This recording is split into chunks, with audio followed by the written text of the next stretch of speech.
Okay, well, firstly, I want to ask, how did you get into politics?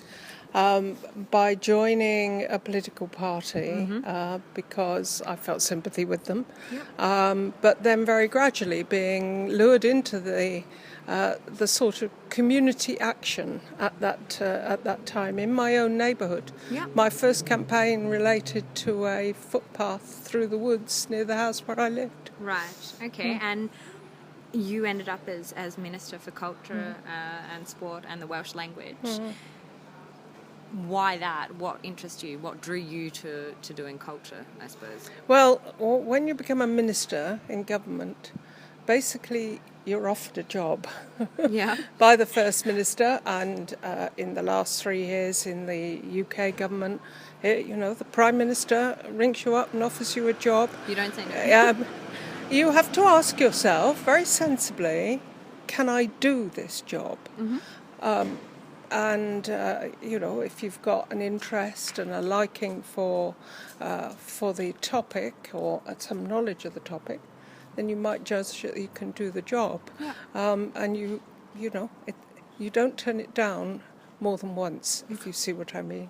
Sure. It's offered, and you have that one opportunity to accept.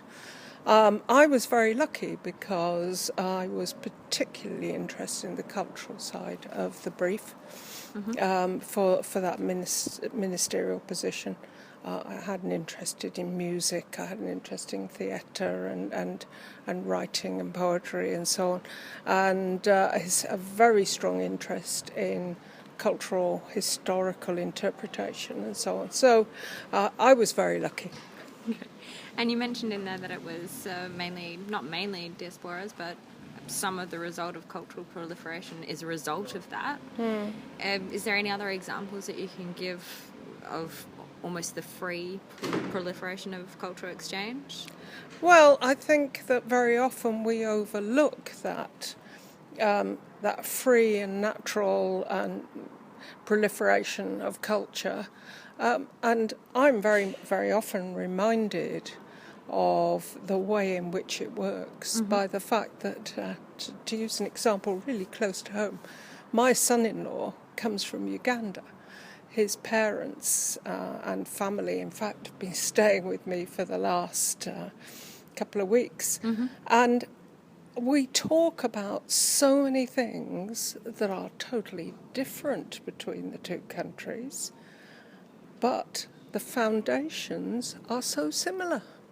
The judicial system, the language we are using, phrases, stories. They've all read Shakespeare, so you can refer to well-known phrases and so on. And we're saying the same things.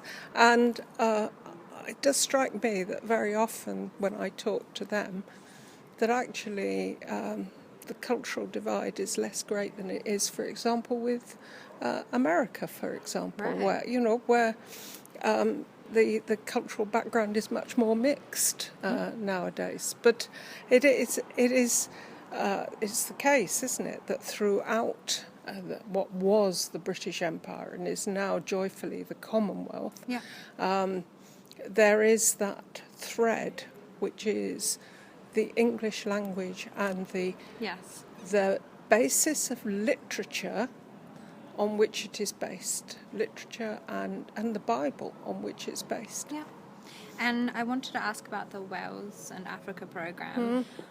Why specifically Africa? Why was Africa chosen and not, say, I don't know, the Middle East or other parts? Why there? I think it was deliberately chosen because it was within the Commonwealth. Yeah.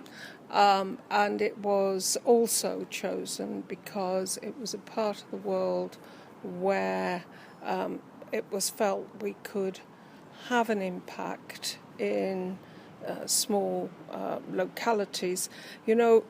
Wales can give phenomenal amounts of money to a big country in certain ways, and no one will notice the difference. But it can give a smaller amount of money to half a dozen villages, and we can transform people's lives. So you have to concentrate your efforts down wherever you choose to go. But there was a very strong environmental impetus behind what Wales did, and I didn't have time to mention it there, but one of the projects is to plant a forest, and it's called The Size of Wales. That's the project. Wow. It's okay. called The Size of Wales. So the idea is to plant millions of trees over an area the size of Wales. That's wonderful. And that's in Uganda. Right, okay. Yeah. But of course, Uganda's a massive, geographically massive country. Yeah. But you're concentrating your efforts there, aren't you, in Yes. one area where you will make a real difference. Well, that's fantastic. Well, thank you very much. Thank you. Yeah, I really enjoyed it. Thank you.